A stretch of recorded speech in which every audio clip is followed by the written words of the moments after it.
Bonjour les amis. Voilà la fête du Zohar, le jour dans lequel Rabbi Shimon il a choisi de quitter le monde. Rabbi Shimon, il avait vraiment la force de éliminer le chaos, de faire bouger la force de la mort de ce monde. Mais si ça aurait été comme ça, on n'aurait pas eu et on n'aurait pas pu faire notre travail, notre changement, notre évolution qu'on doit faire. On n'aurait pas pu regagner la lumière. C'est pour ça qu'on est là. Donc, Rabbi Shimon, il choisit de quitter le monde le 33e jour du Omer. C'est-à-dire 33 jours depuis et, et Pessah. Et pourquoi le Rav tout le temps nous dit que les sages ou la journée, elle est importante parce que la journée elle-même, elle a une énergie importante. C'est relié avec Hod de Hod, ok, qui est la forme de l'Akba Omer de ce jour-là. Il est très similaire à l'énergie de Shavuot, ça veut dire l'unité entre le vase. Il y a une partie du vase qui se relie, qui s'unit avec la lumière pendant la journée de l'Akba Omer. Donc aujourd'hui, dimanche. Et encore un travail qu'on a à faire jusqu'à que on finira le chemin. Mais Rabbi Shimon, il choisit cette journée-là parce qu'il y a une énergie incroyable aujourd'hui. Une énergie dans laquelle vraiment on peut éliminer la négativité. On peut éliminer le jugement qui existe au monde. Là, aujourd'hui, avec la force de Rabbi Shimon. Mais pour qu'on puisse vraiment le faire, on a besoin de savoir quelque chose. On a besoin de ramener à notre conscience quelques points. La première chose, c'est le fait qu'on sait que cette journée, elle a une force incroyable qui peut nous nettoyer de toutes sortes de jugements. La deuxième chose, c'est l'appréciation. À travers l'étude et l'utilisation du Zohar surtout, et toutes les choses qui sortent du Zohar, parce que les 72 noms, le Hanabekoa, et tout l'enseignement, il vient du Zohar. Donc, en utilisant toutes ces choses-là, on peut activer, on peut réveiller l'appréciation qu'on a à l'intérieur de nous pour ça. Et ça va nous permettre de vraiment réveiller cette force qui existe aujourd'hui. L'appréciation elle-même, elle va réveiller la force. On veut réveiller aussi la force de la certitude aujourd'hui. Oui, c'est vrai. On peut dire que c'est toutes des histoires. C'est vrai. C'est un choix qu'on fait. La certitude, c'est un choix. Je peux décider que qu'est-ce que je suis en train de faire maintenant, de connecter maintenant, c'est pas des bêtises. C'est une très grande force. On la voit pas. On la voit pas avec les cinq sens, mais elle est là présente. Rabbi Shimon, à chaque Lag BaOmer, à chaque jour qu'il est décédé, chaque année qu'il est décédé, le même jour, il revient. Et il est là pour nous, c'est dit, Yoma da Birushuti Kaima. Ce jour-là de Lag BaOmer, il est dans les mains de Rabbi Shimon. Et nous tous, on peut gagner de ça une force immense. Il faut savoir, il faut apprécier, il faut renforcer la certitude à l'intérieur de nous et il faut demander tout. Aujourd'hui, c'est le jour qu'on peut tout demander, toutes sortes de protections. Okay. Et bien sûr, à la fin, en utilisant les outils, c'est aussi les actions qu'on peut faire. Encore un partage, encore une aide, sortir de nous-mêmes, encore des efforts. Tout ça, les efforts qu'on fait, le partage de toutes ces formes, le temps, l'argent, le talent, tout ça, ça nous permet d'agrandir la certitude, d'agrandir l'affinité qu'on a avec la lumière, agrandir le désir qu'on a à l'intérieur de nous et bien sûr avoir assez d'espace à l'intérieur de nous pur, un espace pur, un désir pur, pour que la lumière et toutes les bénédictions qu'on peut, qui doivent venir dans notre vie, ils peuvent vraiment arriver. Rabbi Shimon, il nous dit, ma lumière, la lumière de Rabbi Shimon, Anan Chavivuta Tania. C'est en araméen, mon énergie est le relié avec l'amour. Et qu'est-ce que nous, on apprend de Rabbi Shimon avec ses élèves, de Rav Keren, on peut dire le Rav Ashlag, le Hari, Rav Ashlag, le Rav Branven, le Rav Keren, Michael et Monica, les enseignants au centre, c'est l'amour entre les amis. Le Rav Ashlag, il dit à ses élèves, si vous êtes occupés à étudier, à enseigner, à faire toutes les choses, prier comme vous voulez, et vous ne faites pas attention à l'amour entre vous, c'est tout ça, tout le reste, c'est des bêtises. On apprend du Rav Ashlag que toutes les choses, tout l'enseignement qu'on a, c'est pour une seule chose qui nous manque tellement dans le monde. L'amour du prochain, l'appréciation du prochain. Et le Rav Ashlag dit, il faut faire tout l'effort possible pour pouvoir faire grandir cet amour, cette appréciation vers l'autre. C'est le seul travail qu'on a à faire. Même l'amour, qu'est-ce que ça veut dire? Même là-dessus, il faut parler. Qu'est-ce que ça veut dire de tout donner à l'autre? L'autre, il a tout raison. C'est ça l'amour. On partage sans arrêt. C'est ça l'amour. L'amour, ça veut dire, pardon, être juste avec la lumière. Des fois, il faut partager. Des fois, il faut recevoir. Des fois, il faut s'arrêter. Ça dépend.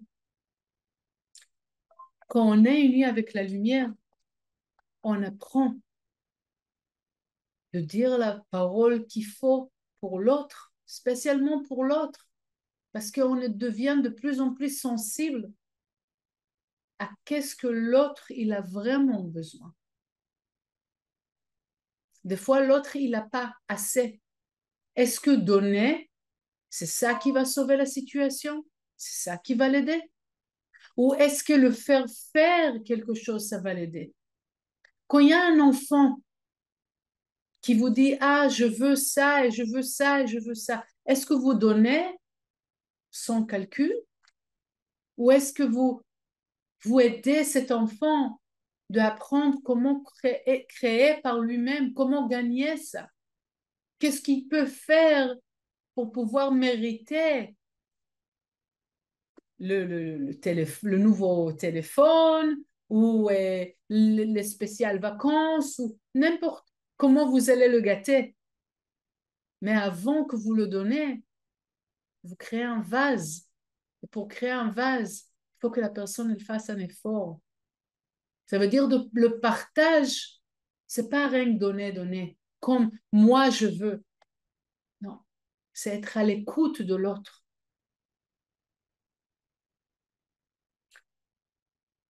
Mais avant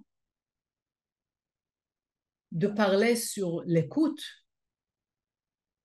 ou avec parler sur l'écoute,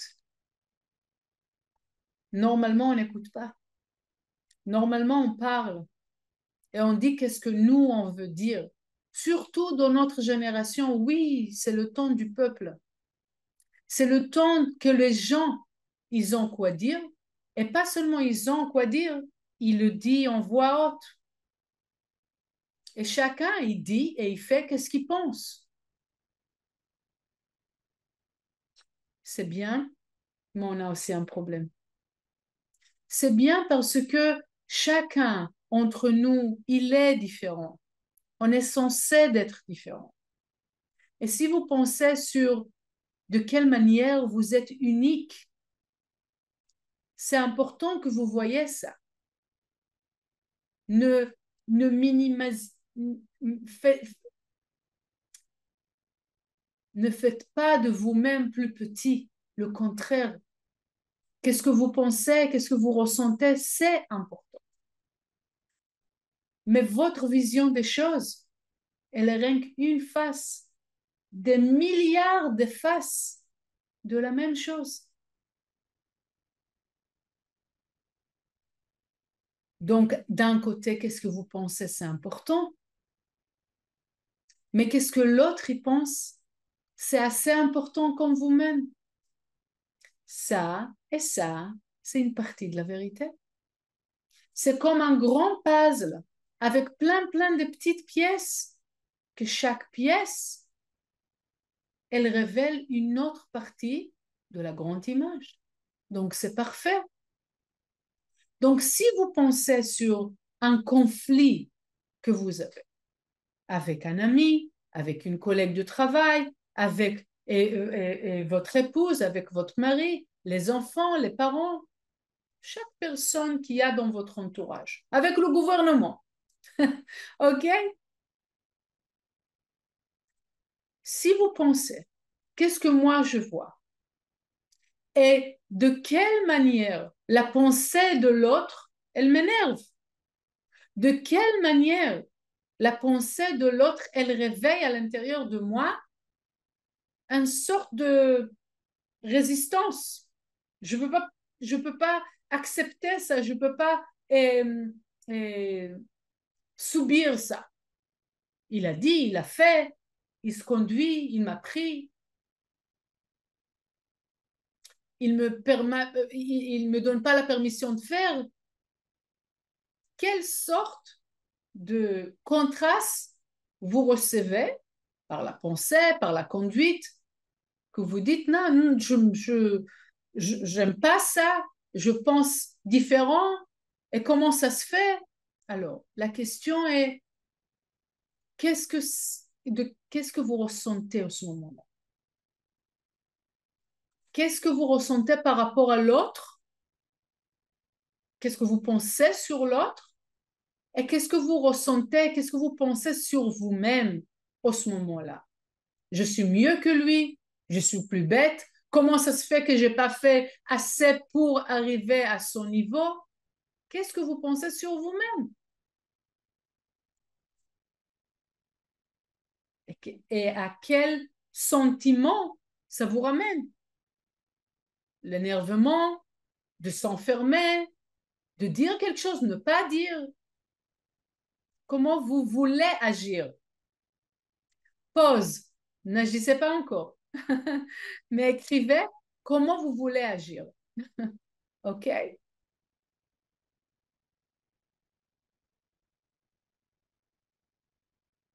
maintenant, je pense que nous tous, on est d'accord que un argument qui va devenir une guerre, c'est pas bien.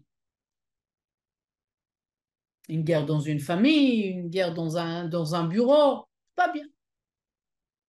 Mais est-ce que discuter, est-ce qu'un conflit, est-ce que cette opposition, c'est bien ou pas? Qu'est-ce que vous pensez?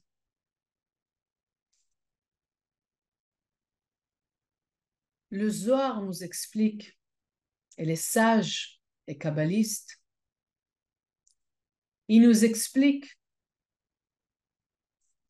que, donc la phrase c'est Hareya v'haitgalut tzricha liot im hitnagdut. Ça veut dire la lumière, elle ne peut pas se révéler sans une opposition. Si tout va bien, si tout est flow, sans problème, tout va bien. Je me rappelle, le Rav avait l'habitude de dire, si tout va bien, je cherche où il est l'adversaire, où il se cache. Parce que sans opposition, il y a quelque chose qui ne va pas. L'opposition, elle est importante. C'est l'opposition elle-même qui nous permet de révéler une lumière.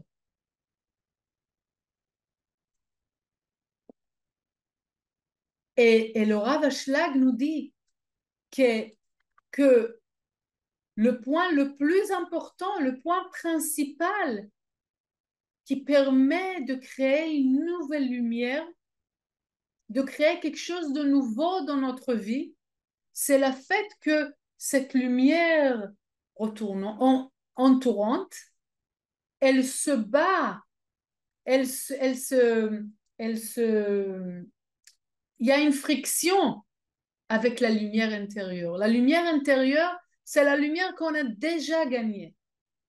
La lumière entourante, c'est la lumière qui veut rentrer, c'est le potentiel de lumière qui veut rentrer dans notre vie. C'est toutes les bénédictions qu'on n'a pas vues encore. Mais pour qu'ils arrivent à rentrer, il faut qu'il y aura une friction. La friction, elle doit arriver. Sans une friction, même, comment on crée un feu? On ne peut pas créer un feu quand il y a de l'air. Il faut créer une friction. Il y a une énergie, il y a un feu, il y a une vie. Oui, comment la vie, elle est considérée comme une flamme. Donc, une vie, ça veut dire qu'il y a quelque chose qui continue, qui grandit, qui change, qui s'améliore. Très bien. Mais pour que ça se passe, il faut une friction. Donc, quand quelqu'un nous dit non, c'est pas possible, vous pouvez pas faire ça, qu'est-ce que ça veut dire? Très bien, il y a une friction. Vous n'avez pas le droit de faire. Très bien, il y a une friction. Non, qu'est-ce que vous dites? C'est faux. Très bien, il y a une friction. Super. Je sais que maintenant, il y a une lumière qui pourrait se réveiller. C'est extraordinaire. Donc, je veux apprécier la friction. Et je veux savoir que je ne veux pas avoir peur d'une friction, quelque chose, un argument, une opposition. Oh non, tout le monde, ils doivent être d'accord avec moi. Ah non, si les gens, ils vont pas me supporter, comment je peux manifester cette idée? Non, il y a une friction, c'est bien. Toi, tu penses noir, moi, je pense blanc, l'autre, il pense vert. Très bien. On est tous des couleurs de l'infini. Donc, d'abord, je sais que moi-même, je suis important, mais au même niveau aussi, qu'est-ce que l'autre y pense? C'est important. Donc, quand il y a deux personnes qui arrivent avec des idées différentes, on n'a pas un problème avec ça. Oui, il y a une discussion. Oui, il y a une opposition. Mais cette opposition, elle est très bonne. On n'est pas censé de tous penser la même chose. Même si c'est la même chose, c'est jamais la même chose. Parce qu'on est tous différents, complètement différents.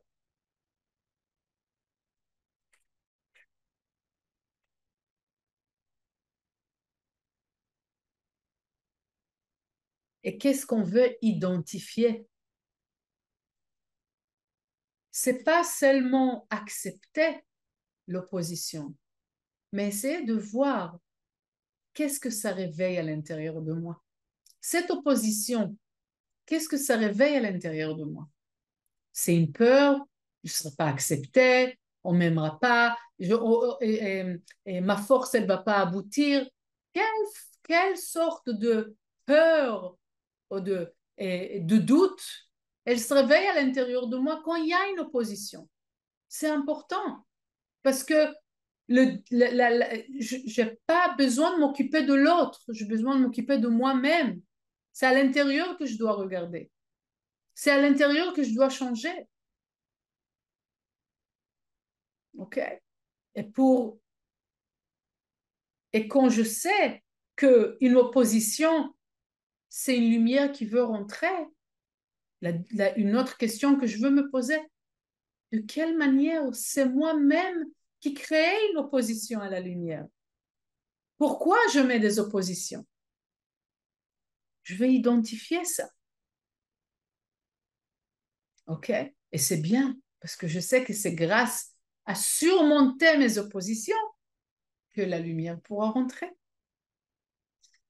Et quand j'identifie les endroits dans lesquels je créais des oppositions intérieures, je sais que là-bas, la lumière, elle veut rentrer. C'est à cette forme-là. La personne, elle a peur ne pas, de perdre sa liberté, un nouveau niveau de liberté. La personne, elle n'a pas envie d'investir, c'est exactement quand elle va investir que la lumière, elle va rentrer. Je veux regarder. J'ai pas envie de faire un effort et j'ai pas assez de force, j'ai peur. OK? C'est là-bas où on a peur que la lumière, elle veut rentrer. Donc, identifier aussi de quelle manière je mets des oppositions. OK.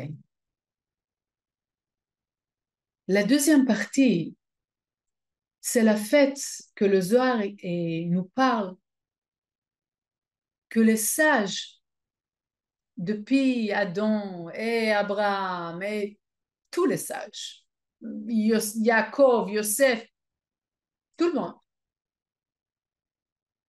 ils ont tout le temps eu des oppositions. Si c'était les situations qui ont été difficiles, on dit, OK, Abraham, il veut partager la notion de la vie, de la spiritualité, oui, pourquoi pas? Une opposition après une autre. Si c'est l'entourage, si c'est la fait qu'il perd sa femme et son fils, et s'il doit donner son fils, chaque fois il y a un autre test des oppositions sans arrêt. Si c'est Yaakov qui a son frère qui est complètement son opposition, et c'est Yosef avec ses frères, tout le monde, ils ont eu une opposition. Mais qu'est-ce que le Zohar nous dit? Que le Créateur, il envoie des oppositions aux sages pour les renforcer.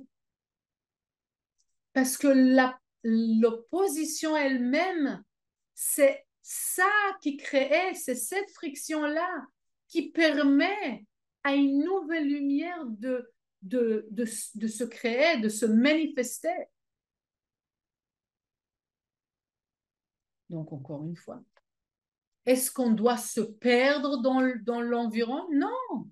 Il faut garder l'unité, il faut garder l'identité et la fait qu'on est unique, la manière qu'on est unique. Oui, bien sûr.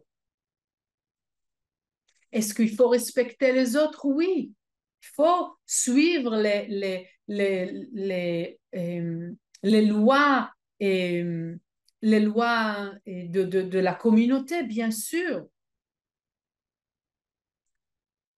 Mais ne pas avoir peur de différentes idées. Ne pas avoir peur aussi de présenter l'idée. Mais quand j'arrive à présenter mon idée, qu'est-ce qui se passe beaucoup de fois? Je la fais avec un ton ou une agenda très chargé. Il y a quelque chose à dire, comment ça se fait, on ne m'a pas écouté, ou il faut que vous m'écoutez. Pourquoi? Pourquoi on est réactif à ce moment-là? Parce qu'il y a ou une peur ou un manque de certitude de soi-même, la forme unique de la personne. On vient immédiatement à se défendre. Pas besoin. Il n'y a pas besoin. On est unique. Ça, il faut voir ça. Et parce que je suis unique, qu'est-ce que j'ai à dire?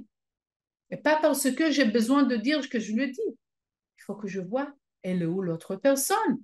Est-ce qu'elle est prête à écouter? Est-ce qu'elle a le vase d'entendre? Sinon, attends, il y aura le bon moment. Demande à la lumière que le bon moment arrivera. Et peut-être il ne va pas arriver. Peut-être la personne, rien que parce qu'on a pensé, on a fait la résistance, la personne, elle a déjà changé sa manière. Peut-être c'était pour nous que la situation elle est arrivée. Et quand nous, on a fait cette résistance, on a lâché prise et on a changé soi-même, la personne, elle ne se conduit plus pareil. Il y a tellement des étapes à respecter jusqu'à avoir un conflit. Et même le conflit, pourquoi ce soit un conflit? Pourquoi ce soit pas une discussion?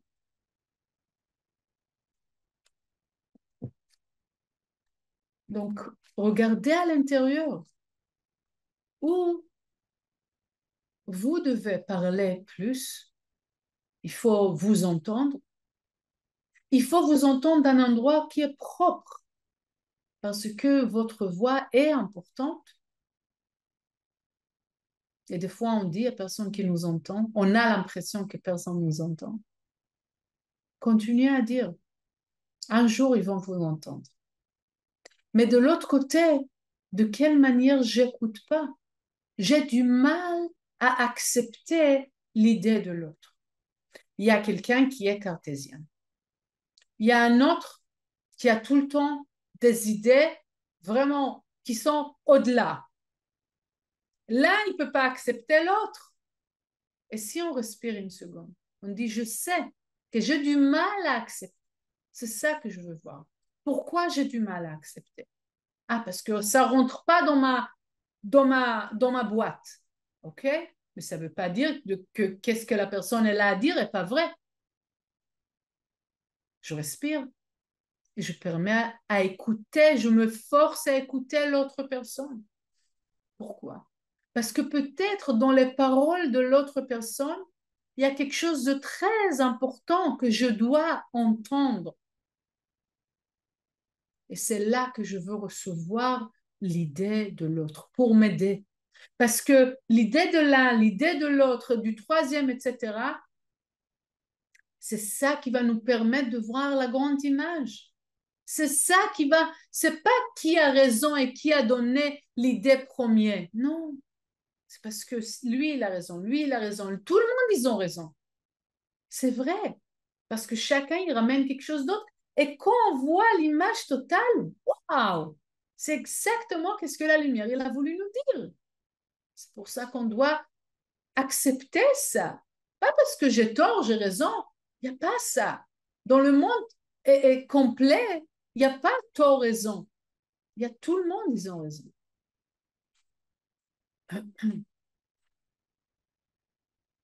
Donc, où je dois recevoir de l'autre, si c'est une critique des fois, et si c'est de nouvelles idées, de nouvelles idées. Et c'est quoi ma difficulté? Elle est où ma difficulté? Comme ça, je peux m'ouvrir à plus. OK?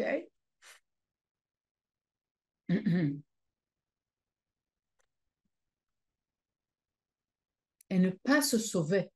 Quand je dois dire quelque chose, quand je reçois le message que c'est le bon moment, prenez de l'aide de la lumière, de l'aide de Rabbi Shimon, et dites qu'est-ce que vous avez à dire parce que ça pourra aider l'autre.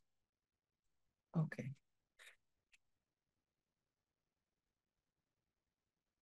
En plus, Rabbi Shimon, il écrit dans Parashat Nassau, on est arrivé comme un seul corps. Je lis ça dans le Zohar.